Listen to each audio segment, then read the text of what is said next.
dear friends, welcome back to Sachi and Piyu family. ඉතින් කොහොමද ඔයාලට හැමෝම හොඳින් ඉන්නවද? ඔන්න අපි නම් හොඳින් ඉන්නවා. අද තලුත් වීඩියෝ එකක් අරගෙන ආවා ඔයාලා ගාවට. ඉතින් අද අරන් ඇවිල්ලා තියෙන වීඩියෝ එක තමයි බටර් කේක් එකක් පුළුන් වගේ හරියටම හදාගන්නේ කොහොමද? ඒ වගේම බටර් අයිසින් එක හරියටම හදාගන්නේ කොහොමද කියලා. මම බටර් කේක් එකක් හදන්න හිතුවේ අපේ බාපිගේ බර්ත්ඩේ එක. ඒ නිසා කේක් එක හදන වැඩේ බාර වුණේ මේ මට. ඉතින් මම අද වීඩියෝ එකේ සම්පූර්ණයෙන්ම ඔක්කොම විස්තර ටික අරන් ඇවිල්ලා තියෙනවා. අපි බලමු කොහොමද හරියටම ඒ ටික හදාගන්නේ කියලා. මම හදන්නේ කිලෝ එකේ කේක් එකක්. කිලෝ එකේ කේක් එකකට ඔක්කොම ප්‍රමාණයන් අවශ්‍ය වෙන්නේ ග්‍රෑම් 250 ගානේ. මම ඉන්ග්‍රීඩියන්ට්ස් ලිස්ට් එකම දාන්න ඩිස්ක්‍රිප්ෂන් එකේ. ඒ වගේම බටර් අයිසින් එකට මට අයිසින් සීනි ගියේ කොහමද, එතකොට බටර් ගියේ කොහමද කියලා ඒ විස්තර ටිකත් මම ඩිස්ක්‍රිප්ෂන් එකේ දාන්න. දැන් යමු කේක් එක හදන්න. බටර් කේක් එක පොළුන් වගේ එන්න එක ක්‍රමයක් තමයි, එක ක්‍රමයක් නෙවෙයි, එක ට්‍රික් එකක් තමයි 3 පාරක් විතර බේකින් පවුඩර් දාලා හොඳට හලා ගන්න එක. 3 පාරක් විතර හලා ගන්න හොඳට.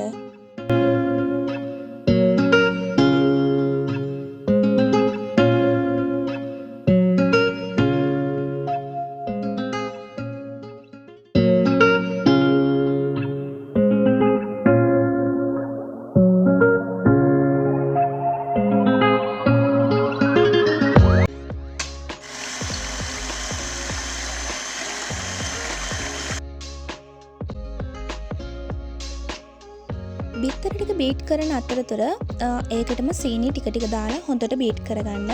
බටර් වලට සීනි දාලා බීට් කරන්න යන්න එපා. මොකෝ මේ සීනි හරියට දිය වෙන්නේ නැහැ. ඒ නිසා බිත්තර එකට සීනි දාලා හොඳට බීට් කරගන්න. සීනි චුට්ටක් විතර ඉතුරු වුණාට ප්‍රශ්නයක් නැහැ. ඒකත් රසයි බටර් කේක් එක හැදුවාම.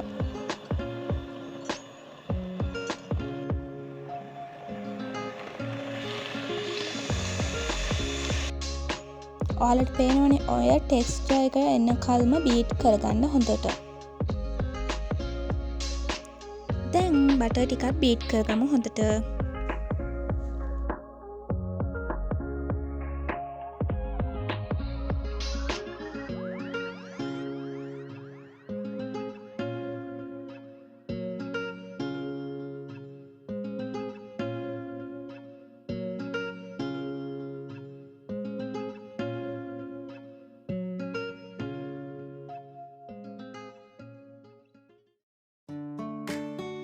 බීට් කරගත්ත බටර් ටිකට අපි හලාගත්ත පිටි ටිකයි ඒ වගේම බීට් කරගත්ත බිත්තර ටිකයි කොටස් දෙක ගාන එකතු කරලා ආයෙත් හොඳට බීට් කරගන්න. මුලින්ම එක කොටසක් එකතු කරනවා, ඊට පස්සේ ඒක හොඳට බීට් කරලා ඊට පස්සේ ඊතුරු කොටස එකතු කරගන්න. විනාඩි කාලක් විතර හොඳට බීට් කරන්න. ඉතින් මේක බීට් කරගන්න අතරේ oven එක දාන්න ප්‍රීහීට් වෙන්න 250ට.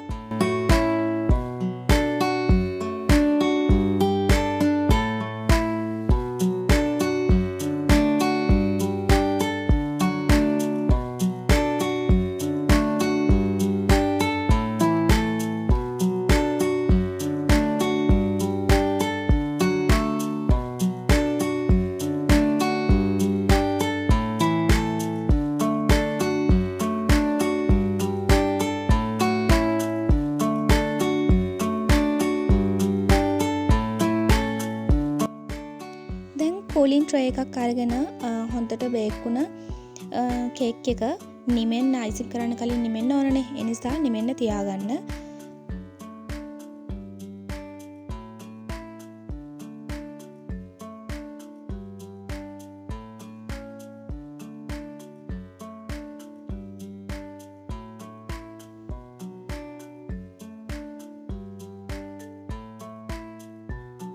ඔයාලා දැක්කද ළමයි? හොඳටම පුළුන් වගේ ඇවිල්ලා තියෙනවා කේක් එක. ඔයාලා මේ විදිහට කරලා බලන්න පුළුන් වගේ එනවා. ඉතින් අපි කප් කේක්ස් ටිකත් හරි. ඉතින් අපිට දැන් තියෙන්නේ කේක් එක අයිසින් කරගන්නනේ. අපි දැන් හදමු බටර් අයිසින් එක. මුලින්ම අයිසින් සීනි ටිකත් හොඳට හලා ගන්න, කැට නැති වෙන්න. ඊට පස්සේ බටර් ටික බීට් කරගන්න කලයක චුට්ටක් අඩු වෙන විදිහට.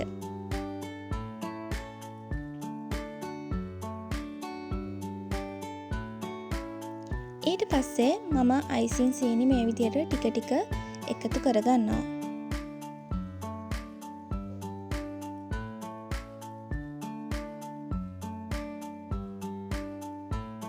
ඔයාලට පේනවනේ මෙන්න මේ විදිය මට ඇති. තව මේක ඝන කරගන්න ඕන නම් තව icing සීනි ටිකක් දාලා ඔයාලට ඝන කරගන්න පුළුවන්.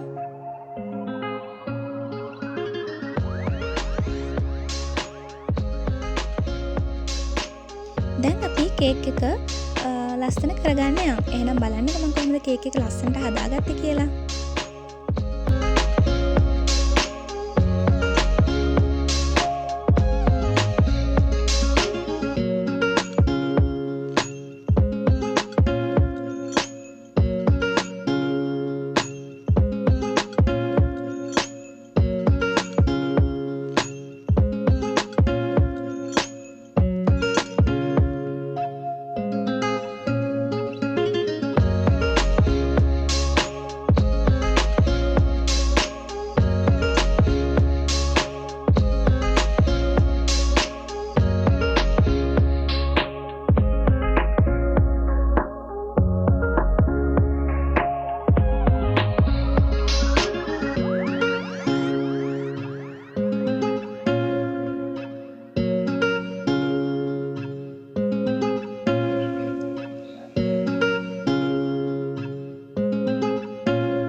ඉතින් ඔය විදිහට තමයි අද දවස ගෙවුනේ. ඔය විදිහට තමයි කේක් එක ආවේ.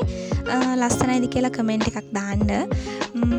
එහෙනම් බර්ත්ඩේ එක ලොකුවට ගත්තේ නෑ. ඒකේ පොඩි ක්ලිප්ස් ටිකක් මම එකතු කරලා තියෙන එකත් බලන්න. එහෙනම් ගිහිල්ලා එන්නම්. ඔයාලට තියෙන ප්‍රශ්න මොනවා හරි තියෙනවා නම් කමෙන්ට් කරන්න. මම අනිවාර්යයෙන්ම රිප්ලයි කරනවා. ඒ වගේම Sachi and Piyu vlogs අනිවාර්යෙන් subscribe කරන්න. goodbye.